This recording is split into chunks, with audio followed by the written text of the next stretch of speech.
dapat kita jadikan sebagai awal kelompok baru yang berbicara tentang sanksi yang akan dihadapi oleh kaum musyrikin setelah kematian mereka.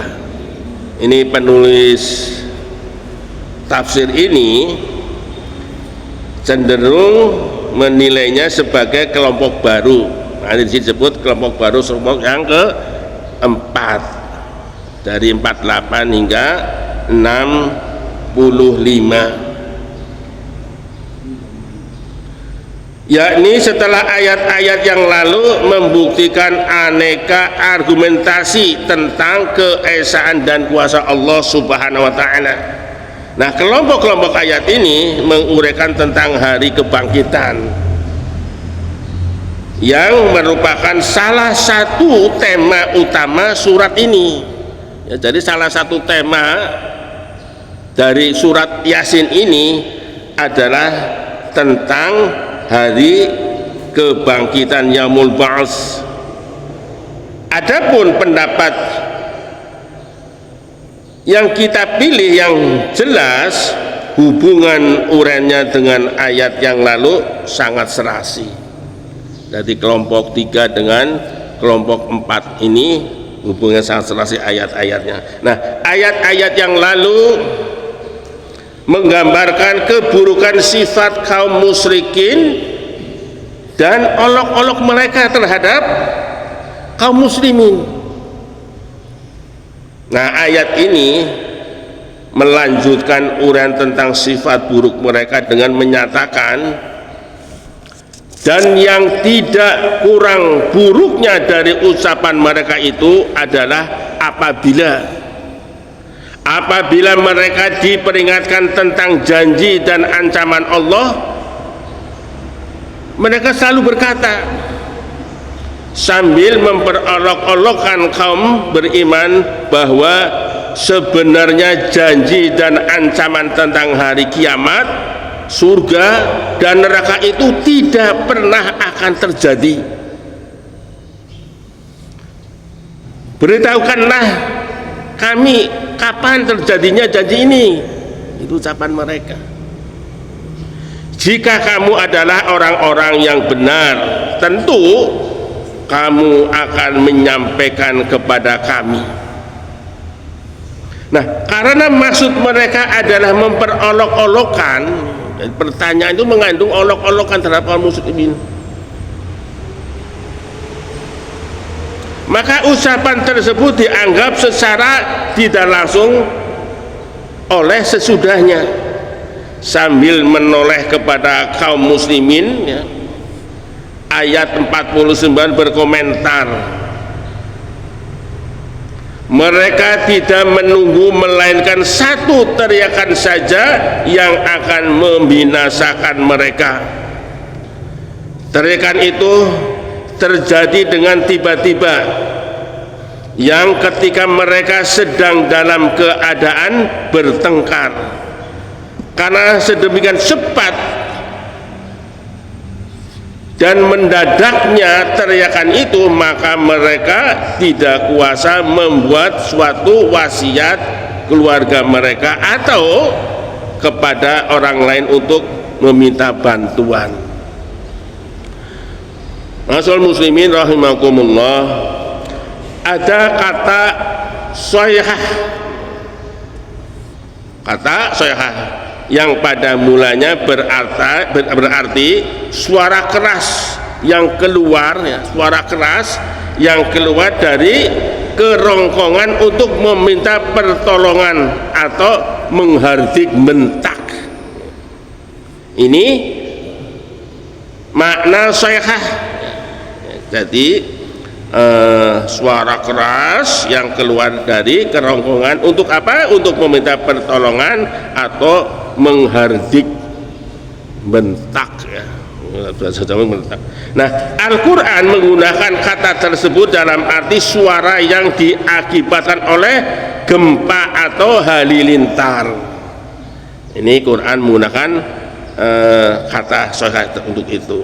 Sementara ulama memahami kata tersebut di sini dalam arti teriakan malaikat Israfil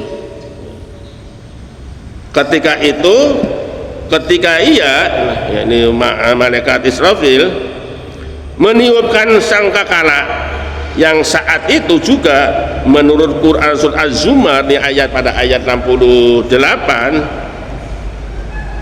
fasa'iqa man fis samawati wa man fil ardi illa man Allah, matilah siapa yang di langit dan di bumi kecuali siapa yang dikehendaki Allah. Satu teriakan malaikat Israfil, apa yang ada di langit dan di bumi semua mati kecuali yang dikehendaki oleh Allah Subhanahu wa taala. Ibnu Ashur mengungkapkan kemungkinan makna kedua. Nah, Ibnu Ashur mengungkapkan kemungkinan makna kedua bagi kata soehah atau teriakan itu.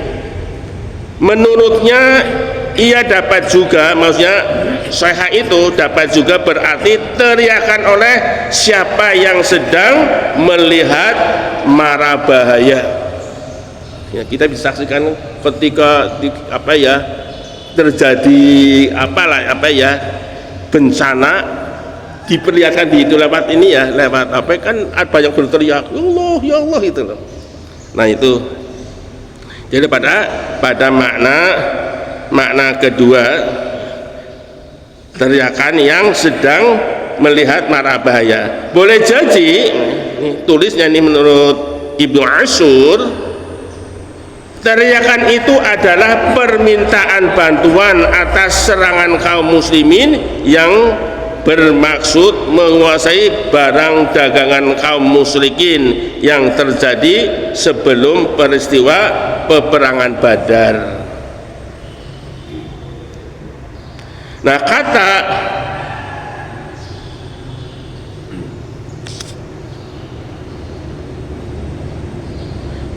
Yahisimun ini pada ayat ini, kata Yahisimun ini terambil dari kata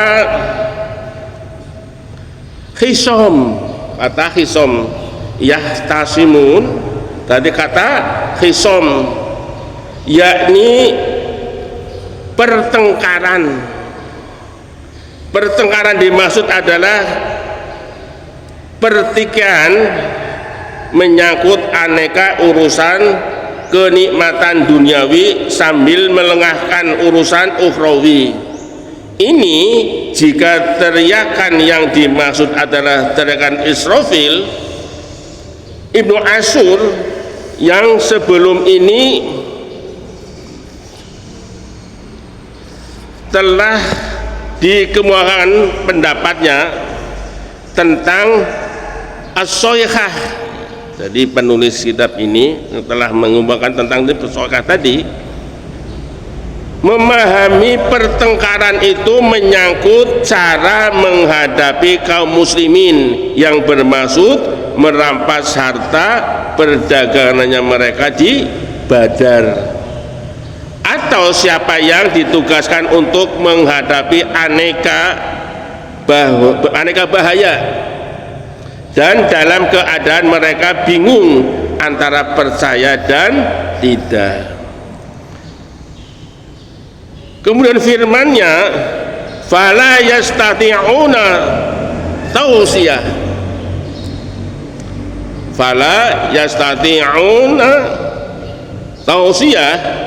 tausiyatan, maka mereka tidak kuasa membuat satu wasiat pun. Itu makna dari fala yastati'un tausiyah.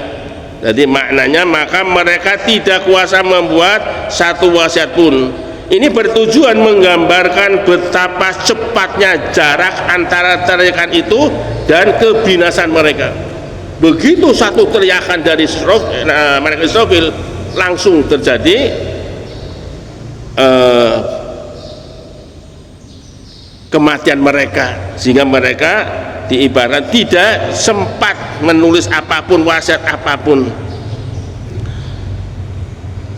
Nah ini jika yang dimaksud dengan teriakan adalah teriakan malaikat Israfil, sedang bila yang dimaksud dengan teriakan adalah teriakan meminta pertolongan menghadapi kaum muslimin di Badar atau dimanapun, maka penggalan ayat ini bertujuan menjelaskan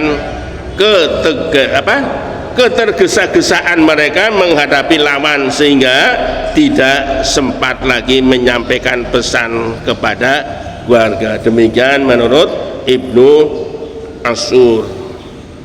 Wallahu a'lam bishawab. Usikum wa nafsi bitaqwallah. Wassalamualaikum warahmatullahi wabarakatuh.